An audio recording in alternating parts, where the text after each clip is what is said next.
Se os senhores me permitirem, eu vou começar com o caso clínico do consultório particular, uma paciente de 62 anos, do sexo feminino, que procurou o consultório para uma revisão, encontrando-se no momento assintomática, naquele instante. Foi constatada uma dislipidemia com LDL e colesterol de 163 e uma dupla lesão aórtica discreta com gradiente médio de 12. Boa função ventricular, com fração de ejeção de 64%, um septo de 8,5 milímetros e uma válvula aórtica, esse foi o achado ecocardiográfico, de uma válvula aórtica com abertura bicuspidizada. 2, 3 anos depois, ela volta para uma nova revisão, ainda assintomática, aliás, ela permaneceu assintomática durante todo o período de avaliação. Foi realizado um teste de esforço que mostrou-se positivo para a isquemia miocárdica, com infradesnivelamento do segmento ST de 3 milímetros. Na ocasião, solicitei uma angiotomografia de coronárias com resultado normal e um score de cálcio de 0. Na ocasião, a dupla lesão aórtica permanecia discreta, agora com gradiente médio de 23. Em 2013, voltou para uma nova revisão, assintomática, aí nesse instante já com um gradiente médio de 28, e foi o laudo ecocardiográfico de uma estenose aórtica moderada, com boa função sistólica do ventrículo esquerdo, fração de ejeção de 65% e um septo de 10 milímetros. Por fim, em abril de 2014, assintomática, repetimos o estudo ecocardiográfico, que revelou aí já nesse instante uma estenose aórtica grave, com uma área valvar de 0,85 e um gradiente médio de 40. Uma válvula aórtica pelo achado ecocardiográfico, com 3 cúspides e abertura bicuspidizada. Optei por solicitar um teste cardiopulmonar de exercício, na ocasião, que revelou um infradesnivelamento do segmento ST de 3 milímetros, um VO2, um consumo de oxigênio pico de 21 ml por quilo por minuto, representando 97% do predito, a variável extraída do cardiopulmonar, conhecida por VE/VCO2 slope de 40, um OWES de 1.397 e um pulso pico de oxigênio de 9 ml por batimento, com curva em platô.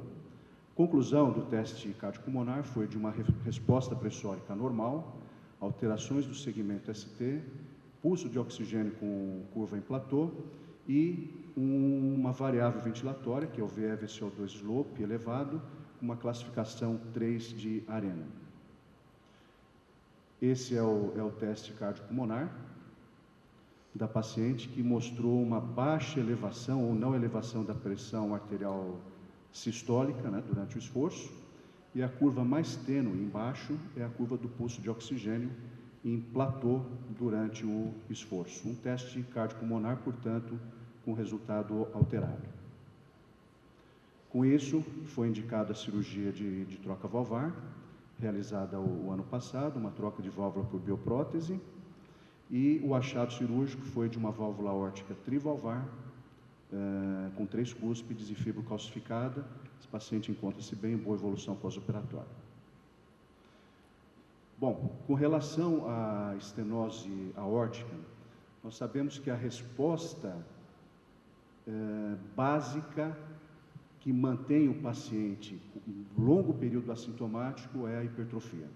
Enquanto a hipertrofia for adequada à pós-carga, o indivíduo mantém um estresse sistólico de parede dentro de uma faixa de normalidade e se mantém, muito provavelmente, um período muito grande assintomático. É uma doença de evolução progressiva, porém, como já foi citado, é praticamente impossível predizer a sua evolução individual. O fato é que, após o aparecimento de sintomas, a sobrevida cai de uma forma bastante acentuada, de tal forma que a presença de sintomas é um grande marcador de cirurgia. Resumindo a indicação cirúrgica de pacientes com estenose aórtica grave, nós podemos citar a presença de sintomas, a presença de disfunção ventricular esquerda, e no assintomático existe um debate muito grande de momento de indicação cirúrgica. Devemos adotar uma estratégia mais conservadora, chamada watchful waiting. É importante identificar grupos de maior risco, como já foi citado, gravidade da estenose aórtica, progressão rápida da doença, níveis de BNP, como vai ser comentado. E é nesse contexto do paciente assintomático que se encaixa a realização de um teste de esforço. Lembrando que nós temos limitações também em avaliar a capacidade funcional, principalmente na população idosa, em que esses indivíduos podem reduzir gradativamente o seu nível de atividade física por um nível de conforto, e com isso relatando poucos sintomas ou eventualmente ausência total de sintomas, porém o indivíduo limitado. Além disso, questões relacionadas ao sedentarismo, problemas ortopédicos, desmotivação, isso tudo atrapalha a avaliação da capacidade funcional. Se nós observarmos as várias diretrizes, vejam, senhores, que o assintomático, na última diretriz americana, 2014, da American College e American Heart, ele é classe 1, um indivíduo assintomático, na presença de disfunção sistólica do ventrículo esquerdo, com fração de ejeção abaixo de 50%, classe 1. Classe 2A, o assintomático, quando a estenose aórtica é considerada muito grave, uma velocidade de fluxo acima de 5 metros por segundo, o que traz um gradiente médio acima de 60. O assintomático, com teste ergométrico anormal, é considerado classe 2A, e também o assintomático, numa situação que, ao meu ver, bastante rara de ocorrer, com baixo fluxo, baixo gradiente, em que o ecoestresse com dobutamina é positivo. Nesse caso, nós consideramos como classe 2A. E 2B, o indivíduo assintomático com uma progressão rápida da doença, considerado acima de 0,3 metros por segundo na velocidade de fluxo anual. Aqui a diretriz europeia. Vejam, senhores, que no fluxograma, praticamente uma das primeiras questões que se faz é ou não a presença de sintomas. Quando os sintomas forem equivocados, nós podemos lançar mão do teste ergométrico, devemos, né? E aí, se o teste ergométrico for anormal, classe 2B, e o indivíduo assintomático, observamos também a função sistólica do ventrículo esquerdo. A diretriz brasileira também segue mais ou menos esse raciocínio do indivíduo assintomático, em que deve-se prescrever a realização do teste de esforço. Com relação às valvopatias e teste ergométrico, o que nós observamos, e isso foi confirmado pelo Euroheart Survey on Valvular Heart Disease, que é um registro europeu de teste ergométrico no paciente portador de valvopatia, o teste ergométrico, realizado 70% na bicicleta, foi indicado em menos do que 8% dos pacientes portadores de valvopatias. Isso se deve a uma série de fatores, né? Nós vamos ver adiante.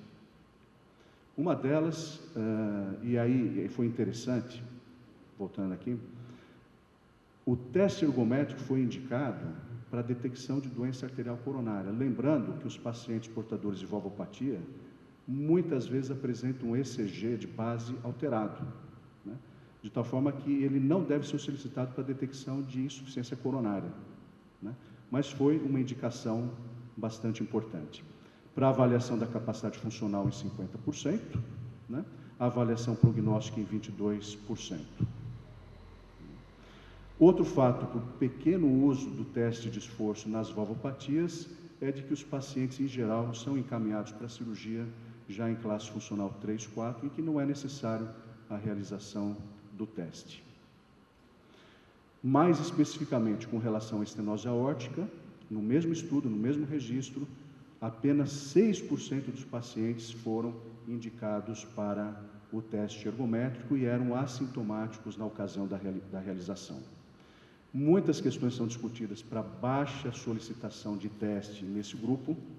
Uma delas é relativo às questões de segurança do procedimento. O teste ergométrico no indivíduo sintomático, ele é formalmente contraindicado. Falta de determinação adequada da sua utilidade e também nós não temos trials prospectivos e randomizados procurando definir melhor essa situação. Porém, o teste ergométrico ele é considerado de baixo risco no paciente assintomático, desde que seja feito no ambiente monitorado, no ambiente adequado. O assintomático, ele necessita de uma avaliação objetiva da capacidade fundamental, que é muito importante no acompanhamento e no processo de decisão de indicação cirúrgica. Portanto, cautela na realização do teste, contraindicado no sintomático, e ele é considerado anormal quando o indivíduo desenvolve sintomas compatíveis com a estenose aórtica durante o exercício. O paciente com estenose aórtica grave, que apresenta mesmo sintomas leves, ele deve ser considerado como sintomático. Baixa elevação da pressão arterial sistólica durante o esforço, abaixo de 20 milímetros de mercúrio, infradesnivelamento adicional do segmento ST acima de 2 milímetros, existem estudos mostrando o impacto prognóstico disso, e a arritmia ventricular complexa é outro dado que deve ser valorizado no teste de esforço. Existem vários trabalhos na estenose aórtica sintomática, esse aqui é de Amato, mostrando que o teste ergométrico positivo apresenta uma pior evolução naquele paciente com estenose aórtica sintomática.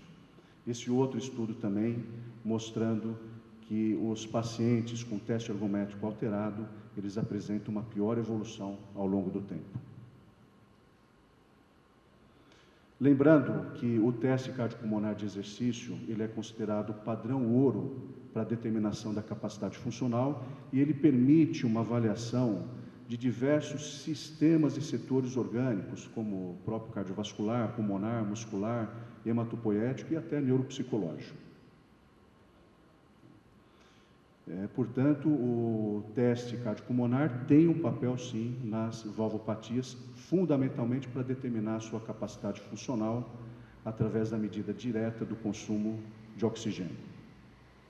Mas existem diversas outras variáveis do teste cardiopulmonar, todas elas com impacto prognóstico.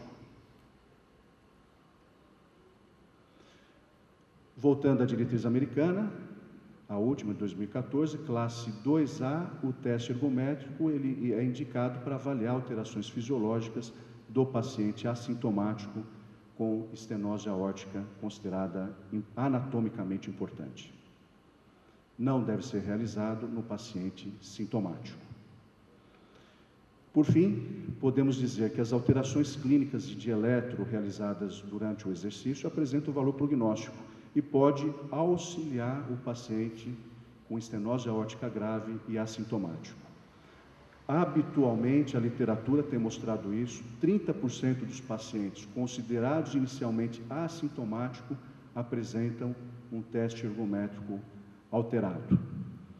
Obviamente, nós devemos observar a presença de sintomas de exercício limitante compatíveis com o quadro clínico da estenose aórtica, citando a tontura, a dispneia em cargas baixas, angina ou síncope. E terminando, gostaria de dizer que é desafiador nós separarmos o que é uma limitação normal ao exercício dos sintomas anormais relacionados à estenose aórtica, sobretudo no paciente idoso sedentário. E considerar no teste ergométrico angina induzida pelo exercício, em baixas cargas, dispneia excessiva nos estágios iniciais do esforço, tontura e síncope. Obrigado.